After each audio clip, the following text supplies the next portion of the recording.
สบายดีเพื่อนทุกคนเนาะเมื่อนี้จะพาเพื่อเขามายิงนกเนาะรอยิงนกนะนกเสียวกับนกเหลืองนะยามนี้นกเสียวกับนกเหลืองมาแล้วลงมาแล้วเด้อนี่มากับไอ้เนาะสองคนเนาะสองคนนี้อันนี้ก็เอาไม้เนาะที่มาจุดต่อเนาะจุดต่อแองเนาะ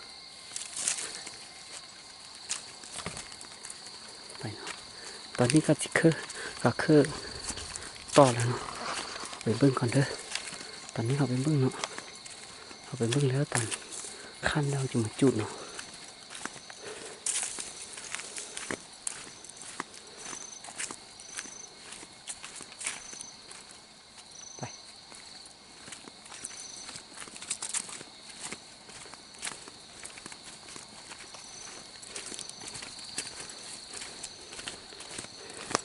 ไปทำกันนะ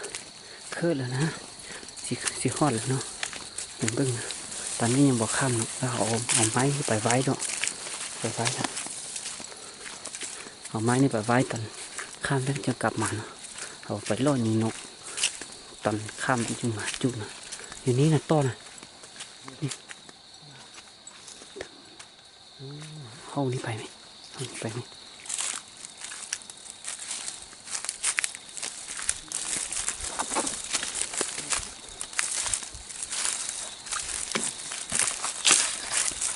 ไม้นี้นะไม้นี้ป้อนถึงดำบริแกงนี่ข้ามก่อนเลยจึงมาจุดจึงได้นะเพราะว่าเราบ่มีอุปกรณ์เนาะเราบ่มีอุปกรณ์เราบ่มีส่งเสื้อมาเอาเนาะเราต้องได้จุดเอาเนาะโตแดงเนาะ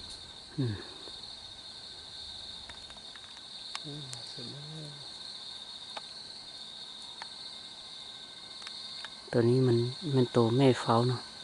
แม่ตัวนี้เฝ้าเนาะ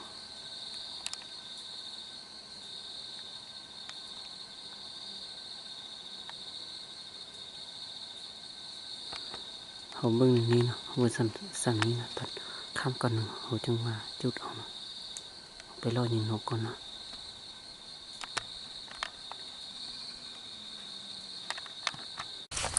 เขาเบิ้งก่อนแล้วนะเขาจะลงไปรอยิงนกมือนี้เอาปืนเนาะตัวเหนียวบัดเหนียวไปนะลงไปนะ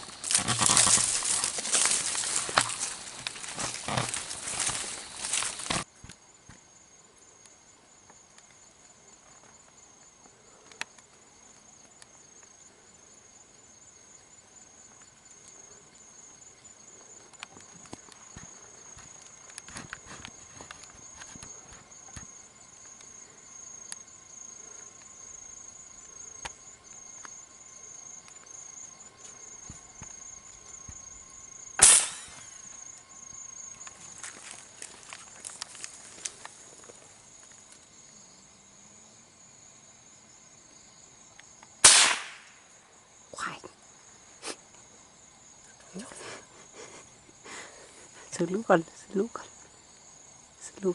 กลับมากูทิ้ง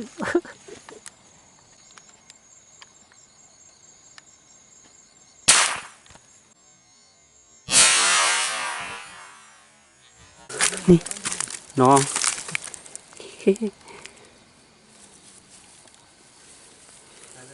ตายเลย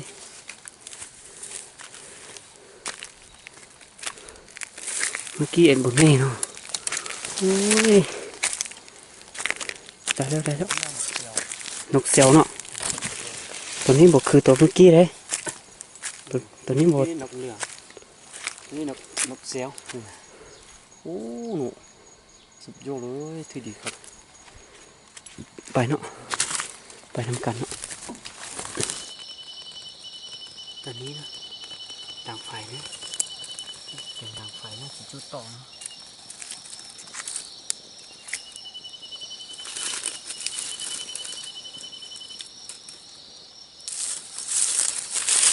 ดังไฟเสียงนี้นะข้ามเลยกดเลยเล่นแล้วนะ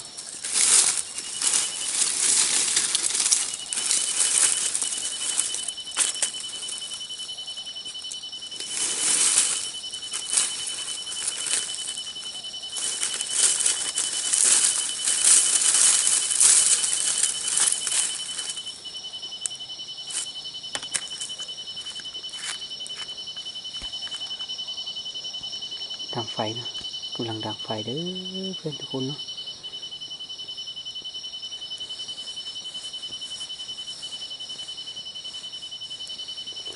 ดูถ้าไฟลุกก่อนเนาะ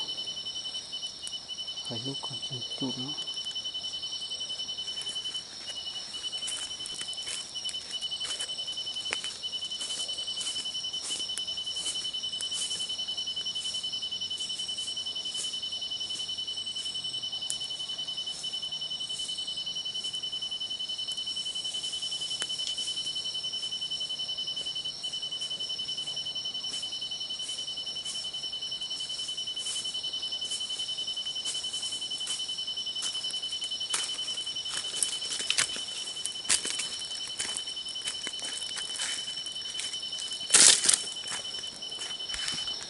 เอาไม้นี่เนาะเอาไม้นี่ไปจุดเนาะตอนนี้เนาะตอนนี้กำลังจุดไม้เนาะจุดไม้จะไปเผาไปจุดต่อเลย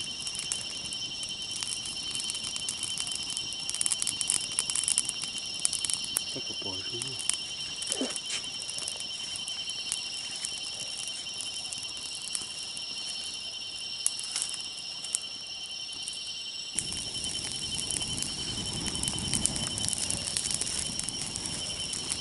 ตอนนี้ได้แล้วเนาะแล้วผมกำลังไปแล้วเด้อ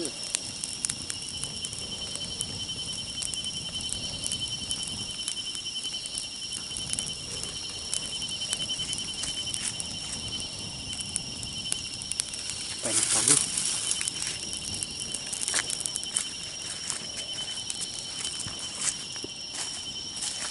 พอตามไปใช่ก่อนตัวรู้ตั้งล่า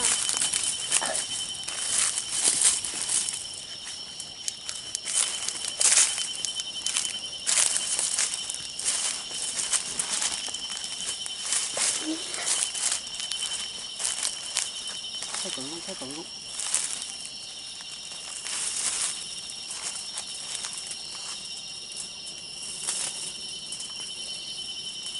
ใช่ก่อนลูกโอ้โห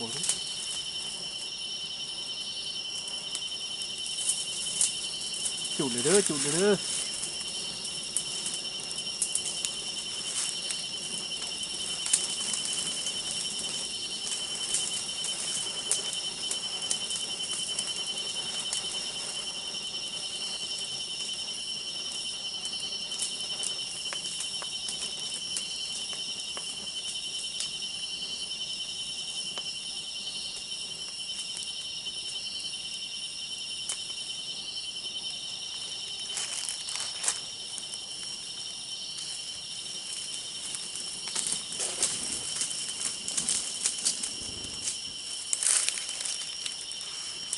เปล่า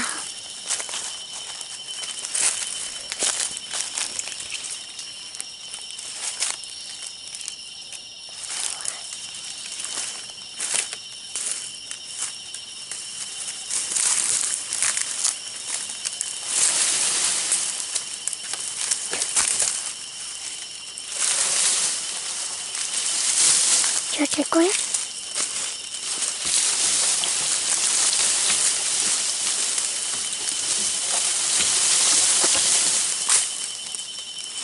cái đèn luôn các chị thằng như nữa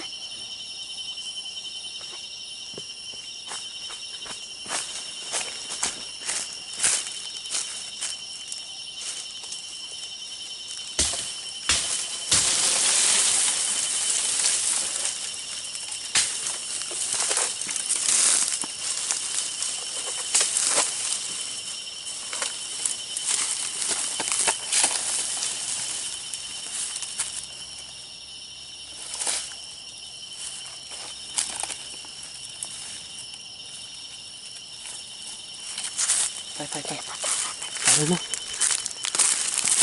ไปดิ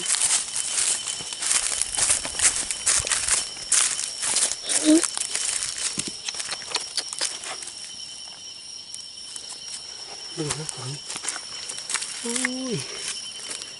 ยังแต่สำนี้เนาะ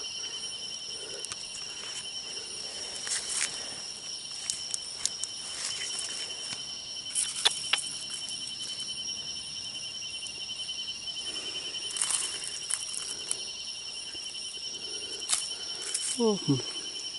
ปล่อยไปหมดแล้วเนาะยังใจสำนี้เนาะมันตรงนี้ยังสำได้เนาะ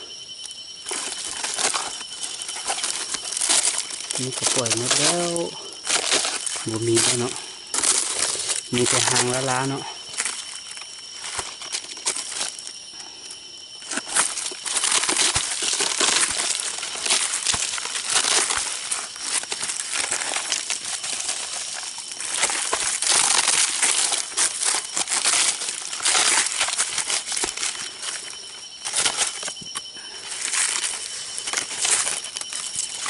มีบ่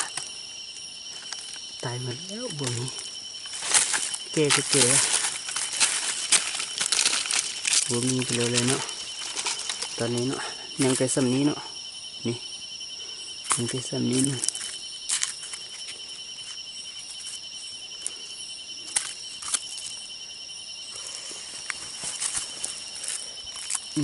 ยังแต่สำนี้อันนี้มีแต่หางเนาะ